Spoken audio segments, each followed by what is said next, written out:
Maybe I'll sit down and grab something. Well, I don't take this the wrong way. Okay.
Order. I know I'm the worst offender for talking, so, but I will go ahead and call to order. I think it's, I don't know, 101. Okay. The first item on the agenda is the approval of the agenda. If you didn't print them out, I'm pretty sure this is the same as what was in the email. So, hasn't changed. Are there any changes to the agenda that need to be made? If not, I will have somebody else move to accept the agenda. I second. Do we have somebody that, oh yeah, Jennifer's on it. There, I see her. Okay, cool. The next thing is the approval of the minutes from June the 9th at Westfield Washington Library. Thank you to Cheryl Sellers who's not here. Everybody get a chance to look through the minutes and remember back far enough to know if there's anything wrong with them or not. I didn't see any outright lies. No, I did not there. Give you a second if everybody wants to glance for proper usage. Just kidding. If there are no amendments to the minutes, I'll also ask for a motion to accept or to approve those minutes. I move that we approve. I will second. Do we need to vote on that? Okay. All in favor for approving the agenda and the minutes? Aye. Anybody that doesn't want to, nay. Okay, cool. Indiana State Library report. Yes. Hello to everybody that's watching through Google Hangouts, by the way.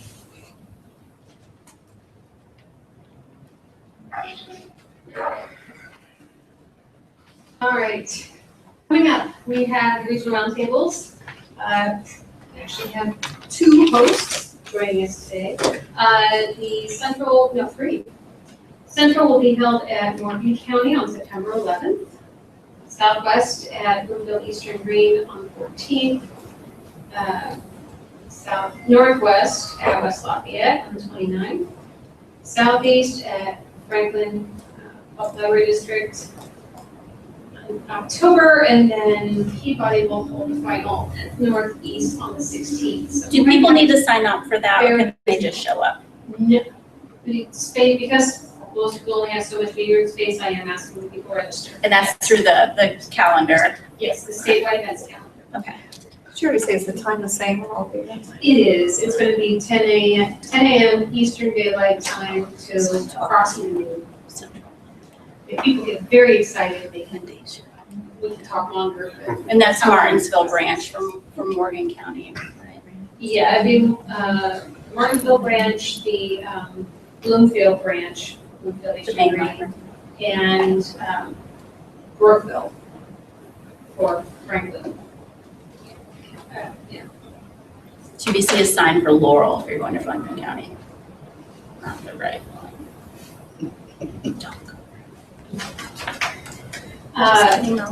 One of the things we're still trying to work up are the discussion points.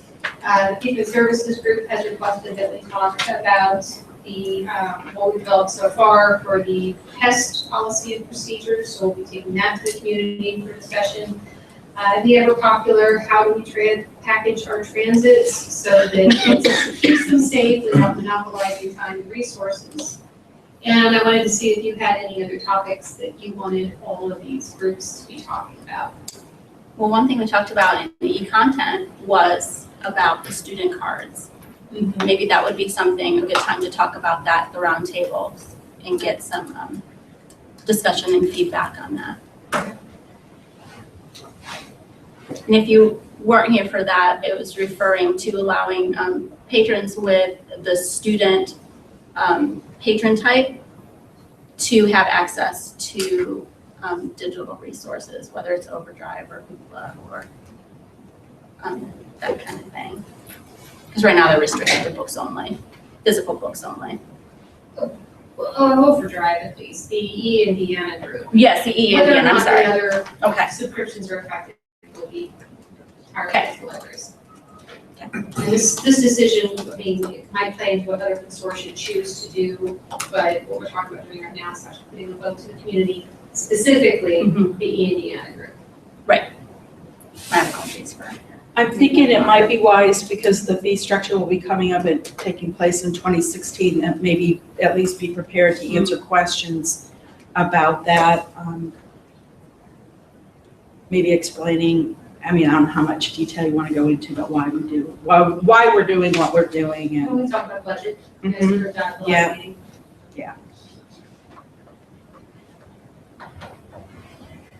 And then will we have an executive committee representative at each of these roundtables? I hope so. I've got I will be going to regional two. assignments Okay, to talk about later today. okay.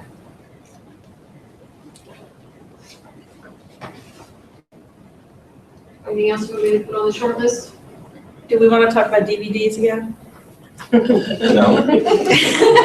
Do you want to talk about DVDs? I think we're going to have to wait until 2016, so we want to use some of the, Money. we're going to have to use some consortium money if we're going to get transit cases. Okay. So we could, I could poll everyone again, but I don't think everyone's up for another major discussion at this point. If we're talking about transits and packaging, someone's gonna bring it up anyway. That's true. Actually, that will fit nicely into Yeah. our discussions. We can Too true. take the temperature and see if the mood shifted at all.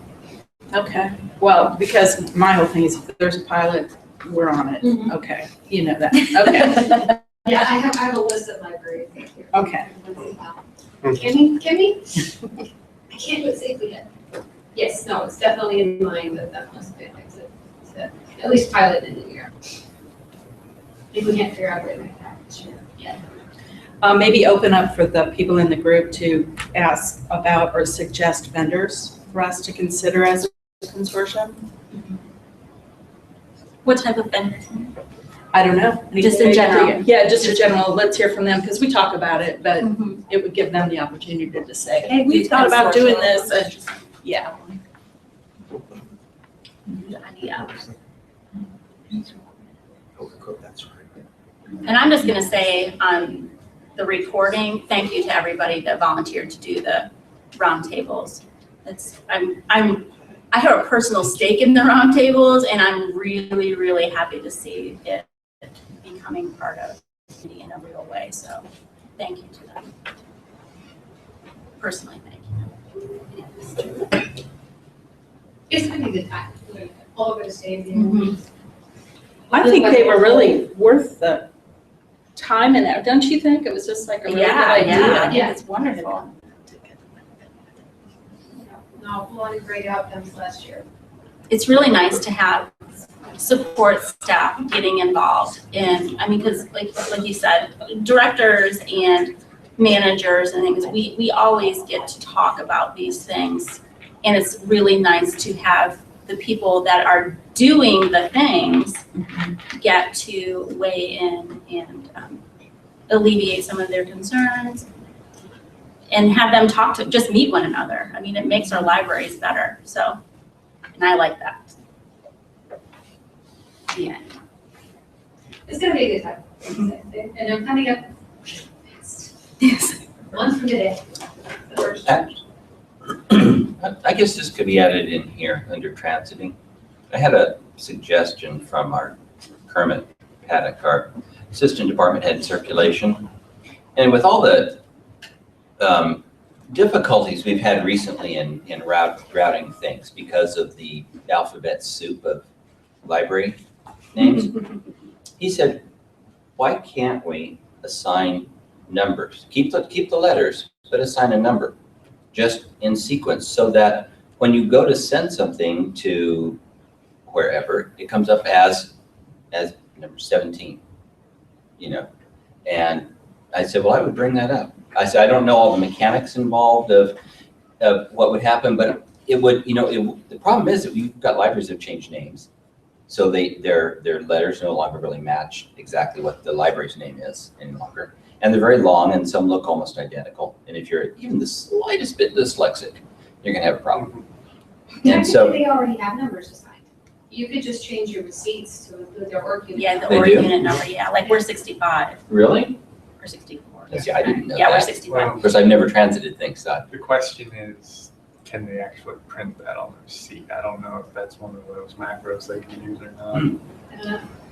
that would be, On the transit receipt. Are the numbers assigned to Evergreen libraries or all numbers, all libraries in Indiana? No, it's the same as in Evergreen. Yeah, Really? it would be. Okay, so would that be a problem as more libraries would join? Would it, They're unique identifiers, so no libraries would have the same number.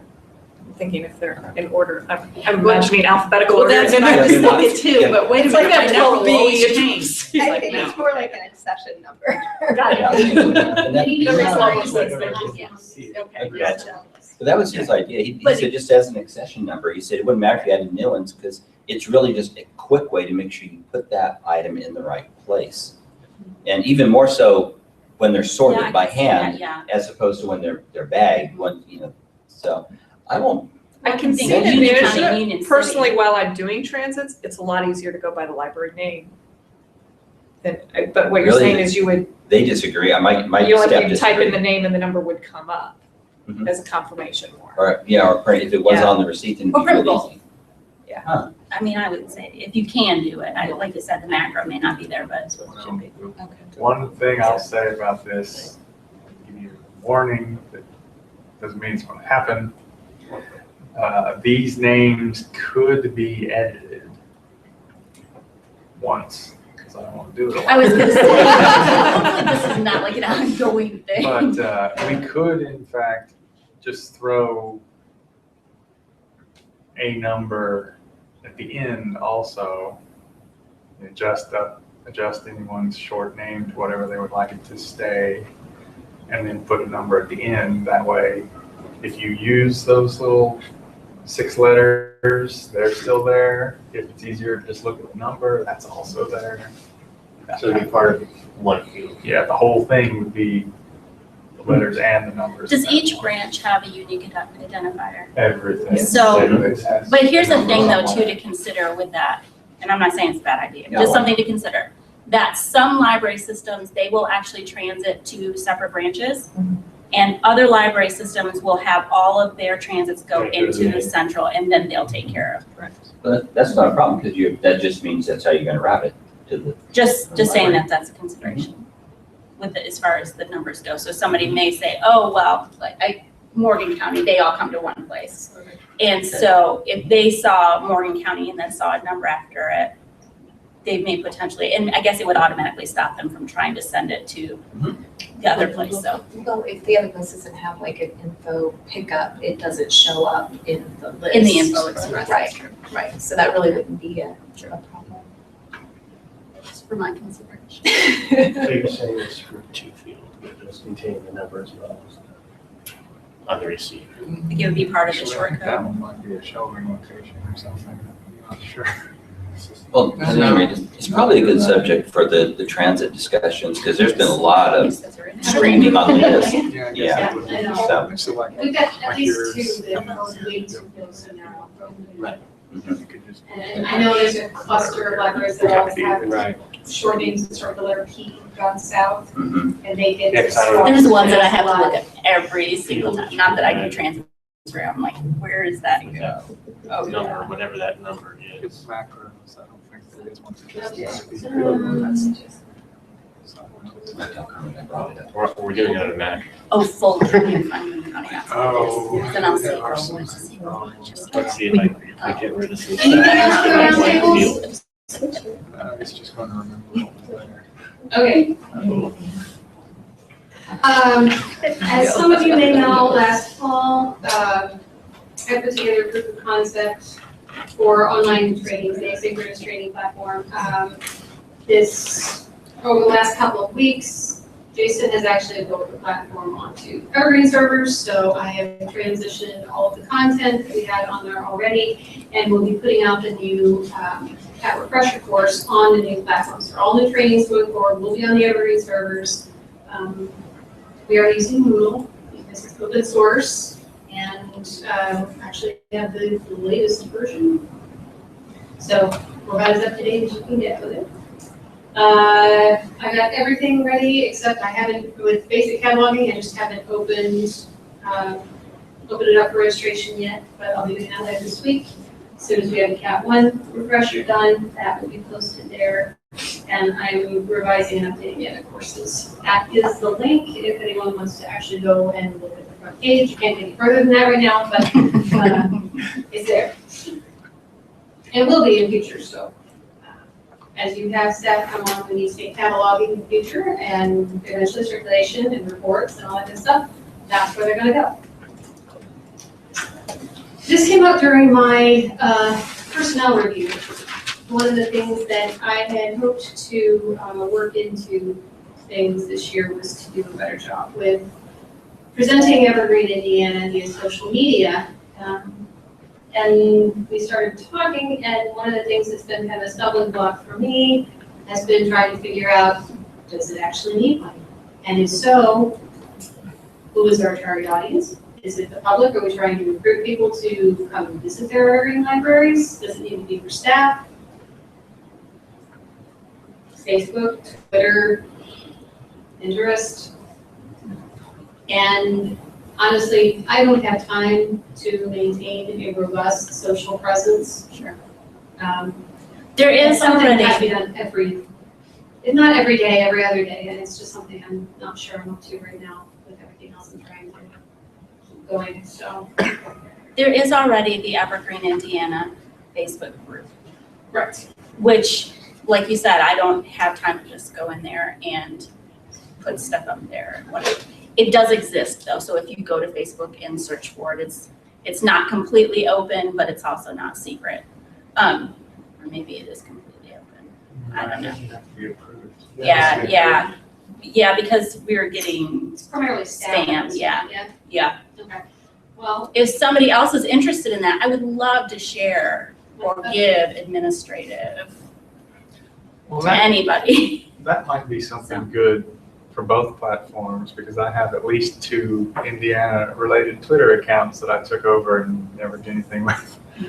But it doesn't have to be just Anna No, or me at all.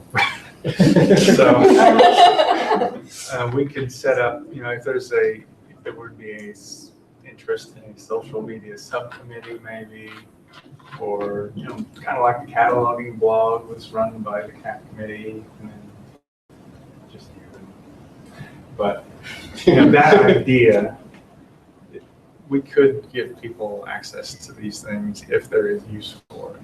I would also say it's probably going to be staff only, because the individual libraries have a hard enough time attracting their own users to their accounts. We don't want to try and take them away. We're not going to be able to send them where they need to go, so to speak. I try not to confuse my patrons. I think Jason's if there's use for it, and your very first point of if there's a need for it is really the first issue. I'm not sure if there is. I'm always fond of trying to find nice opportunities to garner positive feedback that I can share with people, and if putting a fan page up on Facebook means that the populace can say, this is the greatest thing ever in libraries, I would be fine with that. But I question as well. it's kind of is that a good enough reason that in case someone comes along and tells us we're doing a good job? Has somebody expressed an interest or a concern that there isn't? I mean, have you had people say, why aren't you on Facebook, or why aren't you on Twitter or Instagram? I'm thinking. Look, here's the transit bag from this. I have a sepia filter on it. I haven't heard a lot, no, but part of this, the department that I'm in is very focused on promotion and making communities aware of everything we have to offer. So it's something that plays a big role with all the people that I work with in my office, and so hear about it a lot and think about it. And I kind of feel like we have a hard enough time getting people to use email. I mean, maybe the problem is that they're all on Twitter and they don't use email. And so if only we had a Twitter account, that way we'd be effectively communicating with the members. But yeah, I'm sort of thinking that I feel like these would just be accounts to have accounts, and that it's hard to imagine what we would really do with them. I think that you do a very good job with doing the weekly update and sending out emails when you need to and not all the time, which is fantastic. I'm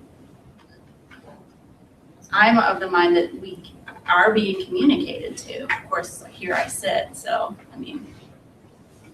But the other part of it is, if the point is to attract people that don't know about us, it is kind of the way to go, because that's what all my staff that are 35 and under, I tell you what, they're tweeting, their Facebook, and their whatever.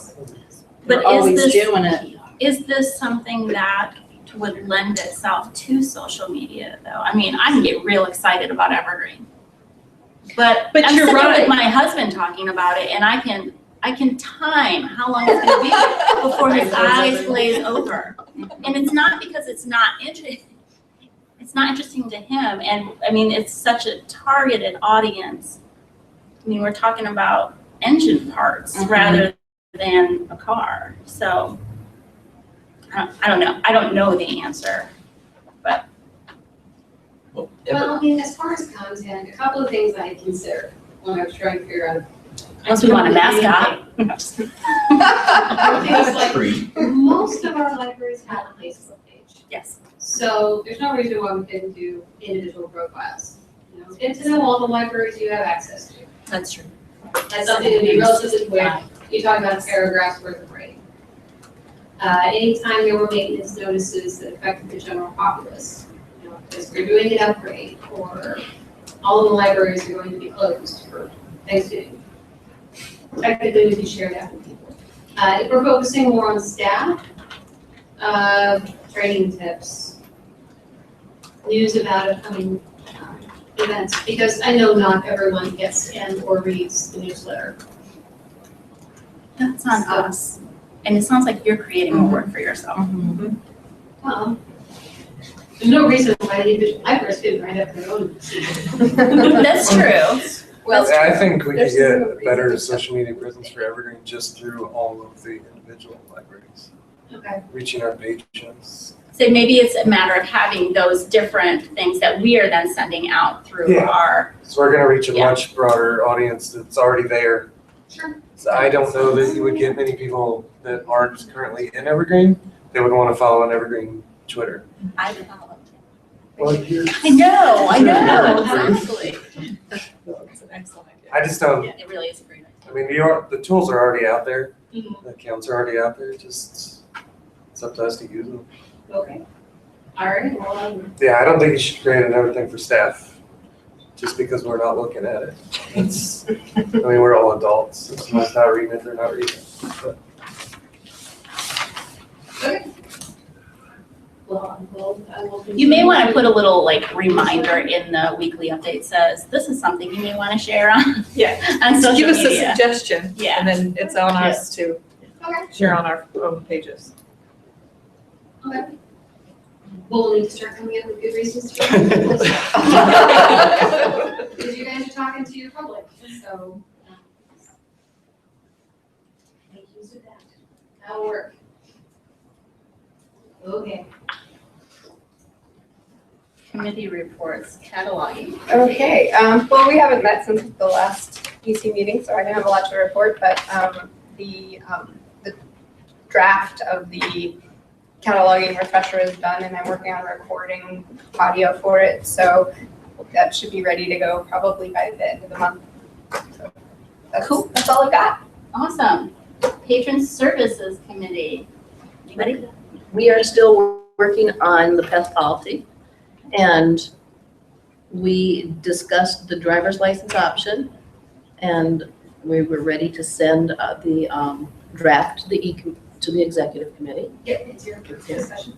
And let's see, just odds and ends and new business that we're discussing, rewording some collection notices, transferring a child's bills once the child has reached the majority, turned 18, to the parent's account. So the parent who accrued the fees would be responsible for them.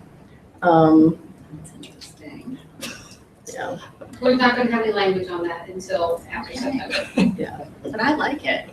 So we're working on And how to get the training to the frontline staff that needs the training. People who are actually doing the transits and things like that. How do we go about making sure they're getting the training like we talked about in the earlier meeting that got mentioned? It's weird, or just mentioned today. Yes. Yeah. Yeah, we're talking about. We're here, we see it all, but they don't. Okay. Okay, then a motion was passed to recommend no grace period for equipment. Oh. And we thought we needed a restriction on the ability to void bills, and that would be going to local admin override. That's pretty much it. Oh, we're still working on the procedures manual. Yes. Yes, Yes. work in It's a major progress. undertaking. Yes. Yeah, procedures manual hadn't been updated since 2010. So circulation of procedures manual is undergoing major overhaul. There's been a lot of larger Evergreen community talk about voiding bills recently. Do you have anything to say about that, Jason? So in the next upgrade, there'll probably be 30 or 40 settings that will adjust that and try to make negative balances impossible. We want to encourage you not to touch them, so I can set them once and hopefully they'll work for everyone. But we won't have any real details about that until some version of 2.9 is actually released. It's just now kind of in alpha testing. So, and this is me kind of reading all the emails and thinking, I'm gonna ask Jason. Would it then, under the assumption that hopefully nobody in the consortium other than you is gonna touch it, take away that or restrict everybody except for maybe local admins from voiding bills, or everybody? Well, we've currently already taken it away from Okay. everyone but local. Okay. It's just for simplicity's sake. Okay. Part of the reason this has not been put in sooner is because it is so complicated. I am not going to guarantee you that it is impossible for people to make negative balances if they can still void bills. Sure. So, Has there been anybody that voids bills regularly and has a good reason for it? We have several libraries that do. The primary reason that I heard, well, there are two reasons that have been given that are primary. One is some libraries think it looks neater. To void? Yes. Rather than Because the forgive? voided bill disappears from people's record over time. it also doesn't show up on a cash report as a forgive payment. The other reason is collection agencies. Depending on how you have it set up to define the reporting terms, it will show a forgive as a fine waiver, as opposed to under some setups, if you voided the bill, they saw it as material return. Those are the only two reasons that I got. Otherwise, most people were Because it was easy. That's about it. either because it's easy or they just didn't do it at all. I had a lot of libraries that we don't even use it. Right. Problems come up when libraries start using it against other libraries' bills though, which is why. Sure, yeah, sure. Well, we just have the don't touch that button rule. Yeah, and that's by Marker on the raising the screen. level of the user, our goal was to make sure that if something happens again where libraries get involved with one another's bills, the person doing the work is fully aware of the consequences of their actions. Okay. And you think then in the upgrade that it would just stop it from going negative? That's the goal, depending on how you have it set up. The way I'm planning to set it all up is that it just does not let you make any bills go negative. Okay. So it hits 0 and says that's as far as I can go. Well, it's not so much hitting zero, that's the problem. When you do void something and that would cause it to go negative later, it's just going to do some new things. Eternal loops? Well, hopefully not that Okay. long, but yeah, it should just stop that from being a Okay. concern. Okay. And the real reason for that are settings like void lost bills on return. That's something that when you don't take partial payments, a lot of libraries really like that. But now if you've taken any money in, or if anyone else has taken any money in on that patient's account, you don't know where it's going to be applied. Right. Sort of that. Okay. Maybe people can turn that back on after this. One step at a time. Thank you, Human Services Committee. And I just realized Monty left, so. For e-content? Yeah, free content. So, what do you think? We talked, we had a presentation from Niche Academy. I'm going to be sending out all the information on that. It is a platform that allows you to build online classes and use the classes that they already have in place. It's a small catalog of pre-existing coursework, 8 classes. 8 classes. But it's a very, very simple interface. Well, I will put out the information for anyone who's interested in getting a demo. Pricing is flat rate, clocks in at $1,850 a year. $18.90. $1,890, okay. And then if you have additional locations or branches, it's an additional $200 for each additional branch that you have.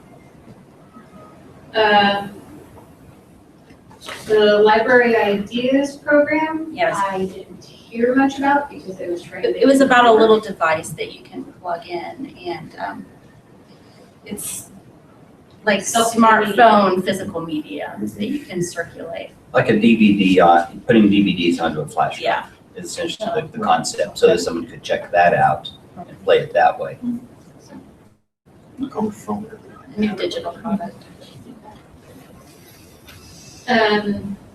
We talked a lot about the Indiana group already taking the recommendation from the content group to the cataloging committee in September to allow for our team here to start batch loading the EIDC records into the system. That way they won't have to be messed with by the community at large unless there's something really wrong. And we're talking about just bringing in the one copy, one user content, so nothing that's metered. So we don't have to worry about clearing out the expiring content. But I'm going to talk to our rep and see if there's some way to get good clean reports, because if we can get reports on expiring content, we could also get that out in a timely fashion. So if we wanted to keep the metered titles, get the records for the metered titles as well, we could. The only nice thing is that the records that we're getting are available at no additional charge. It's built into the Overdrive fees.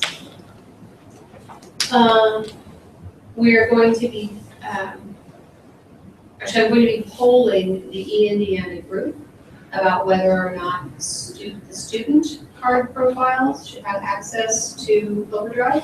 Right now, they do not. But we're hearing from a lot of libraries that they really want to be able to work with their schools and for student retention in the libraries. So that's something that we're going to find out where everybody stands on it. If people are interested, we will probably make that. I will talk about that switch later this fall. And then the last thing we talked about was a program called Total Books, which is a platform that they currently have about 20,000 titles. And if your library signs up, you put in a deposit and your borrowers can borrow books. And depending on how much they read, that defines how much you pay. If they read 10% of the book, you pay 10% of the cover price. If they read all the book, you pay the cost of the full book.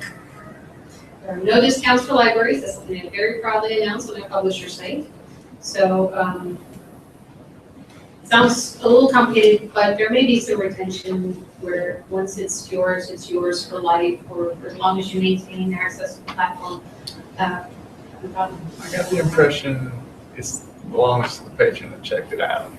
Oh, you buy it So for you the just patron. get to keep it. Okay, I had a little trouble following their website, I will admit that, so. And we did not actually have a vendor presentation, it was just forwarded to us by someone on a marketing team, who's doing marketing research for a company. So I'll put information out about that in the recap as well, just go out probably tomorrow. Okay. Unfinished business, mission statement, and the bylaws. Yes, that Well, went out. mission statement and the bylaws. As you know, the original mission statement here was the purpose of Evergreen, Indiana, to provide a multi-library shared integrated library system. And we talked through it. Muddy conversation, as later commentary discussed. But we came up with something proposed. We sent it out. I did get one modification from the community after I had already sent out the ballots. But it was a recommendation to keep in mind the next time this discussion comes up, because we revisit this every 5 years or so. And that was the inclusion of the term state launch at some point, because we do cover the state. So. I think that was brought up even before, like in In these our discussions, yeah, and the decision was made not to do it because the implication is that it's everyone in the state, even though technically that's not what statewide means. So I could be remembering wrong. I think you're right. It was, Yeah. that was quite a conversation. Yeah, I just wanted to make sure that I conveyed that, because it was, brought up again. yeah, it was sent along to you. As of last Friday, I had 83 ballots in. 80 of them were approvals. I had 3 written abstentions, Nobody had anything negative to say. I imagine I'll probably still get a couple more ballots trickle in and just got caught up in the mail, but it's passed. We have an mission statement. We're now a community, not just a bunch of libraries using an iPad. Have the paperwork updated and posted. Okay, new business, the 2015-16 regional assignments. Yes, we had 3 regions come open. And I have proposals for our, oops, sorry. Thank you. For our new members,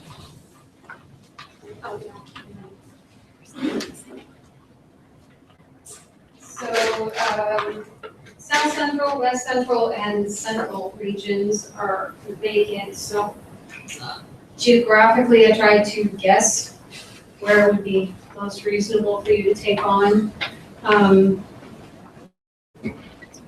This isn't something that's a major time commitment, it's just if we have something that we need to make sure the community is fully aware of. I send out lots of information, but a lot of times having one other voice, someone else they respect in their area, it's very helpful to explain things, provide a list here, stuff like that. I know for a fact that I haven't had any major projects for you guys regionally in the last year. But the year before that, we were doing a lot of work with the membership fee discussion.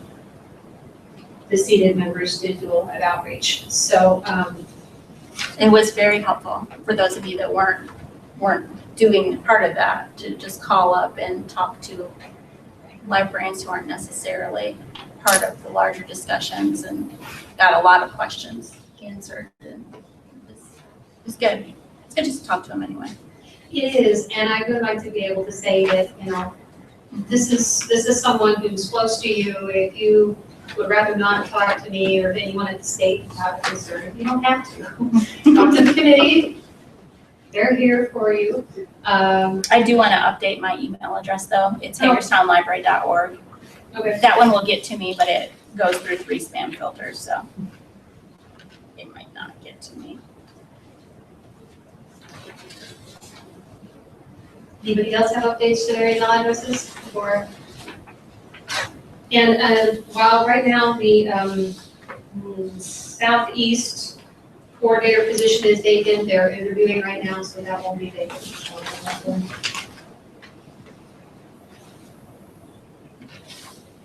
I tried to update everyone's contact information because we've had several people move around or change email addresses, but Nancy, Scott, Jennifer, are these regions be reasonable for you to handle? I know Nancy, yours is probably the farthest geographic, and I don't know, it's kind Are of. the bold libraries are libraries that are already on the executive committee, right? Yes. Have a member. Well, half of mine are already covered. Morgan County gets like the entire bottom half of the state. That's fine. We got it. We can do it.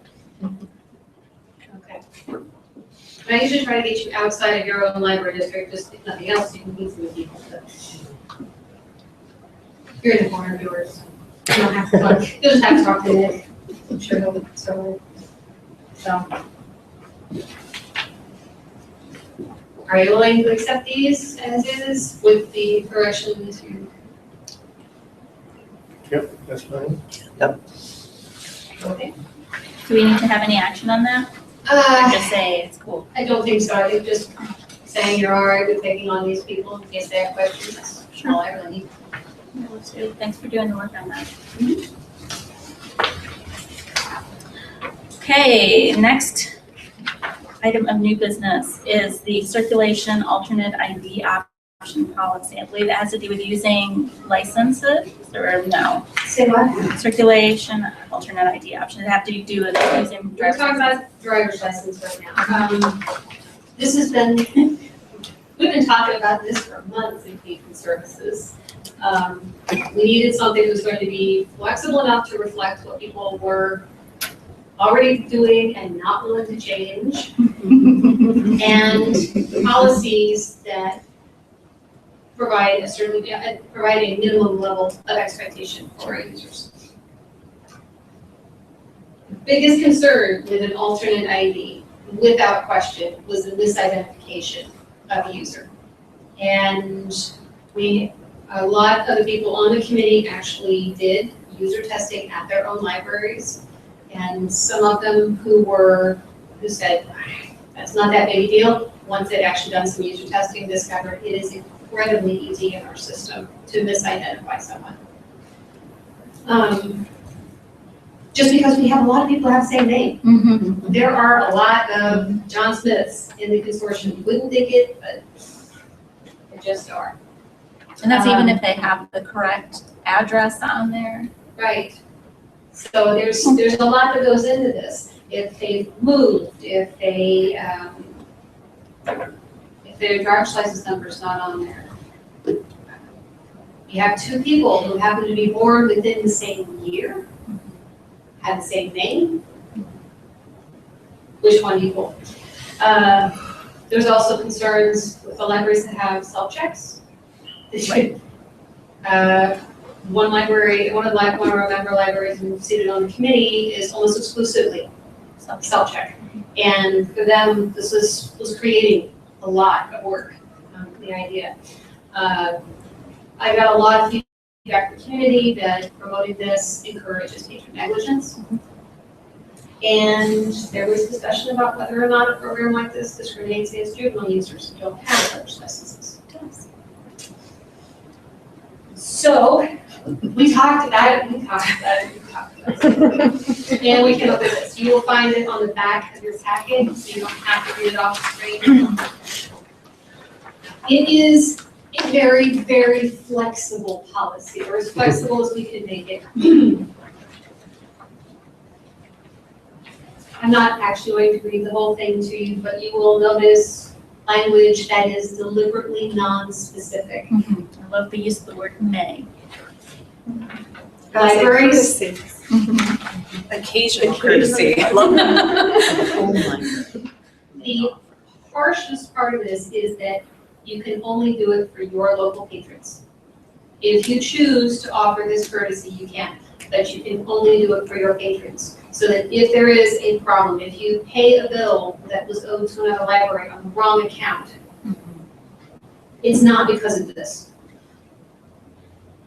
I'm not sure how else you do it, but trying to mitigate the amount of potential for data disasters between libraries. So it needs to be your patron.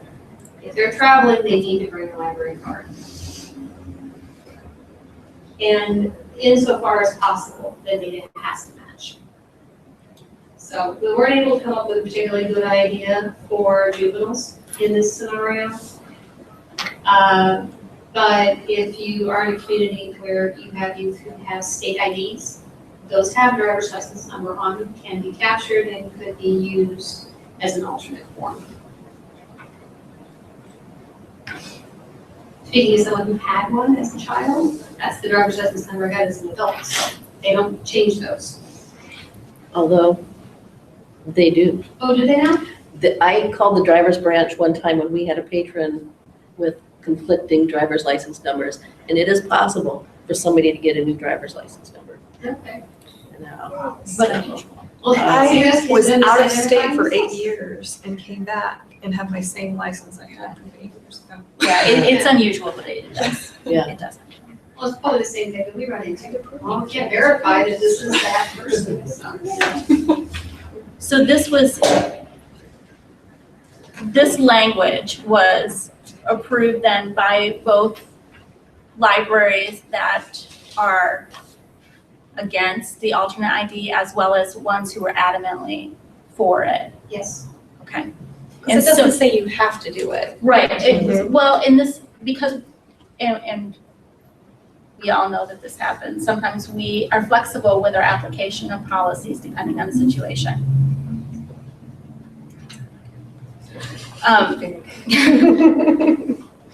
They're willing to abide by the fact that it's only their patrons that they're extending this courtesy to on an occasional basis. That was the determination of the committee, yes. Okay, As far as everyone in the consortium, that will take some education. of course, okay. But it was in committee, that was, Yeah, because that was felt to be the option to best preserve home rule in this situation. Sure. For the libraries, for them, it is, they simply do not want to deal with this. They They don't do not have have to at all. They can say, we have a strict, you must present your library card and present. absolutely, okay. And for others who want to do it, they can determine themselves how often it's occasional and repeated. So this is something we're gonna need to approve, I'm Yes. assuming. So is there more discussion on this, concerns about this policy, things that should be added, subtracted? I think it sounds great, just like it is. Yeah, I like I think that it does I as think well. it's very good.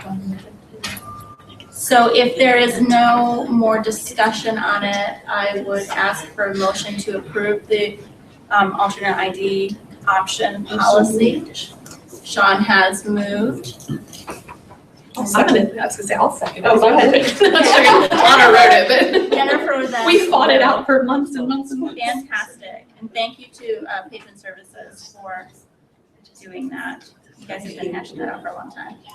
So, okay, next is the payment project reconciliation corrections. Yes, this comes from us internally.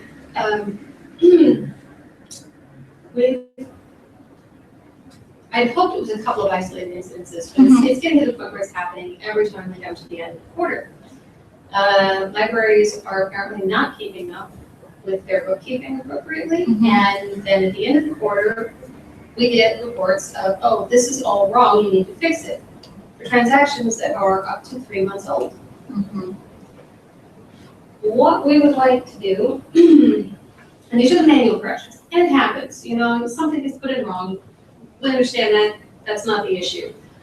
We need to know within 72 hours when it happens. So West on West Ohio Street.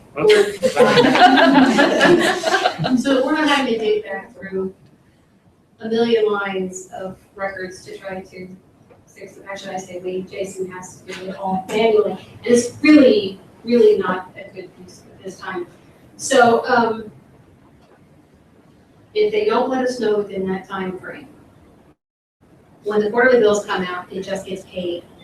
And they send me a notice that they were misbilled. They provide me all of the transaction details. I'll probably set up a form so that it's really simple and I make sure that all the right information is captured.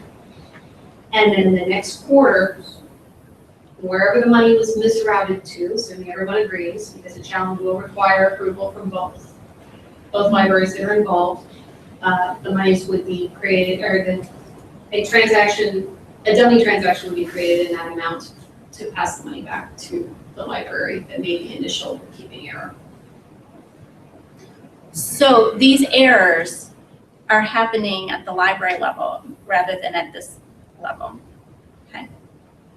I mean, we are a library, we could potentially do the same thing, but Right, but I'm. Can you give us an example of how an error is happening, that they're asking for money back? well, recently, we had actually, one of the reasons is coming up now.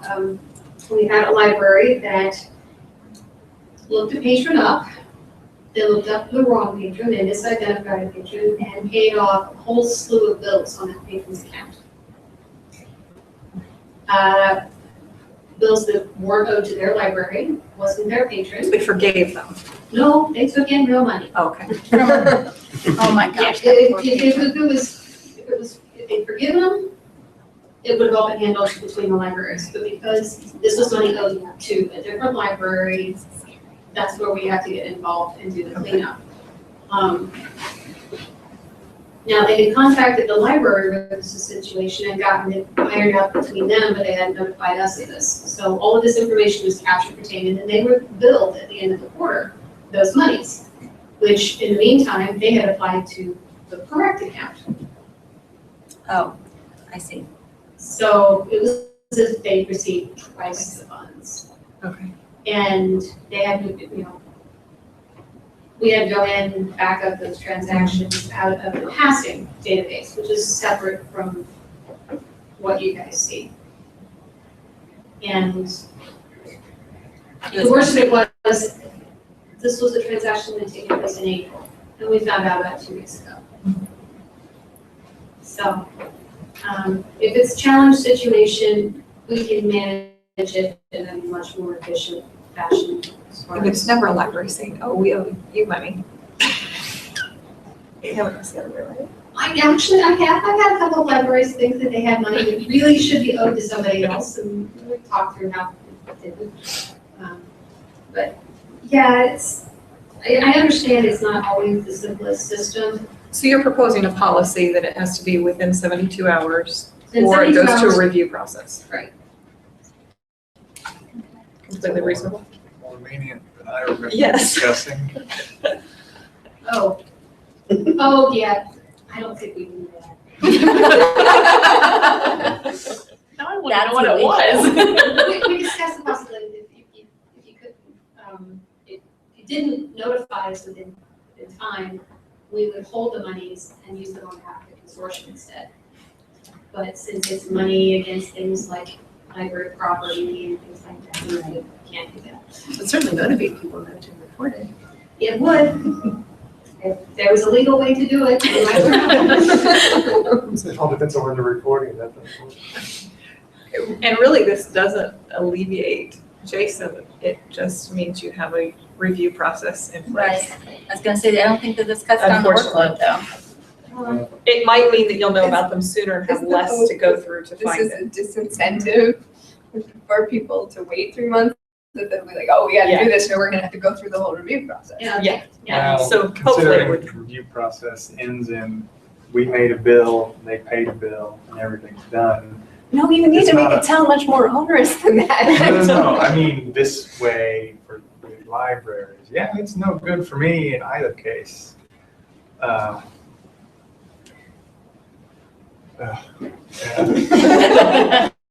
My view of it wasn't necessarily that we would not give them what they're due from other libraries. It was just you paid the invoice we gave you, and that was the end of the questions. I don't guess we can necessarily enforce that either. No, because that would be passing money to libraries. Is it So, consistently the same libraries, or is it, okay? No, it's across the board. Like I say, this happens, and I'm not trying to shame anyone or embarrass anyone, because as many transactions as we all undertake, it's gonna happen. It's error, you're just hoping to know about it sooner Right, because to reconcile it. if we can catch it right after it happens, yes, those lines have to be dealt with, but not this report and that report. A little easier for you, or? Exactly the same. don't worry about it now. It'll be okay either way. Well, maybe this is the first step in Well, something if it more. makes people think about it, it will accomplish something. The other side of it is, I would just like more libraries to be consistently checking their fiscals. Sure. It's one of those things where I'm finding, Well, libraries that are not keeping up with their books. I don't know if this is possible or not. So if it's not, I completely understand. We do not have payments to other libraries, vice versa, every day. We may not have one in a month. We may have, it would be really nice to get an email notification when that report runs for us. Now, like if I set a report, I can get an email notification. I know that this is a report that you have set up, or maybe not a report, so I'm not sure. It's just a thing that runs. So I'm not sure if it's even possible to send out those emails saying that there's a new thing in there. It would be very helpful though. Or for it to somehow be very clear when you're taking in money. I mean, because again, Yes, because I will tell you, my We've had like frontline staff 3 in a is year. not paying attention to the short codes and knowing that they're paying for somebody else. They're just taking in money, which is the convenience of it. They don't have to do that. But it's a pain to then have to go back retroactively when I'm actually doing the bookkeeping and say, okay, where did that come from? and then, I forgot to check. So then go back and do all that. So it would be really nice to get a notification saying, you're going to need to make this. put it in the pass-through fund rather than in your operating. So that's what's happening. But yes. Again, it's all I mean. Every month I have to But at the go same back through that. So, It could send emails. Every quarter it sends me one. The trouble with that is it has to come from the database somewhere. And generally the emails that are in there are to checkout desks or customer service type accounts. So if I'll just give you the suggestion, and then if it cannot happen in a time, I mean, I know you have tons to work on. This should not boot any of those things out of the way, so, but it would be really, really handy. If, I know it's possible, like, yeah, almost everything's possible, given enough money and time, but is it reasonable and possible? it could be done without an enormous amount of trouble. As long as people don't complain that they're getting an email every day, because I'm not going to be turning it on for you and off for you. I cannot guarantee that. So it may be this may then also be something to talk about at the roundtables. Configuring who gets what also plays into that, because Sure. Is it a I find report that you every can quarter. set? That's It's true. totally People keep the unrelated to director. Who Evergreen is it? at all. What It's is the just its email own address? little thing. Yeah. Okay, so it's not something we can set as a report to send us. We tried that for a couple of years and never really worked. Okay. It gets creative. Something to think about and talk about it. But before that, I think that we should go ahead and take care of these fixes here. So do you want this then written as policy, or what? How exactly would this be integrated into Evergreen? It'll come in as a procedure, Okay, but it will be an admin procedure. okay, So just wanted to run it by you to make sure that there were no serious issues library side. okay. So this may not be something that we necessarily need to even vote on. I would appreciate a vote. Okay. Just so that we have the endorsement of the committee in case we have questions about it later. I want to make sure that people understand that you guys have talked about it and know that we're not trying to make anybody feel bad or cause hardship even. Right. It's just that, you know. It's necessary bookkeeping We'll procedure. create something. So we need somebody to, well, I'll entertain the motion, somebody's gonna move it, to accept the EIPP payment project reconciliation fixes as presented by Donna. Somebody want to move for that? Sean's gonna move. Not really. I'll second. Kyle's gonna second that. I thought she moved. Okay. Anybody want, if you are for it, say aye. Aye. If you're against it, say nay. Announcements, do you want, oh, I guess I'll announce. We're gonna have our next meeting in 2 months at the Indiana State Library, October the 13th. 1 p.m. Here. Be square, that's fine. I have a motion to adjourn.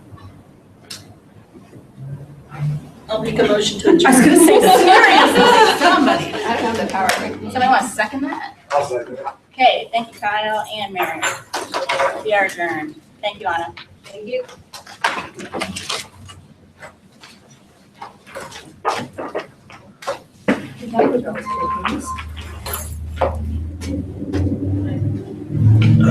Well, it was, wasn't it?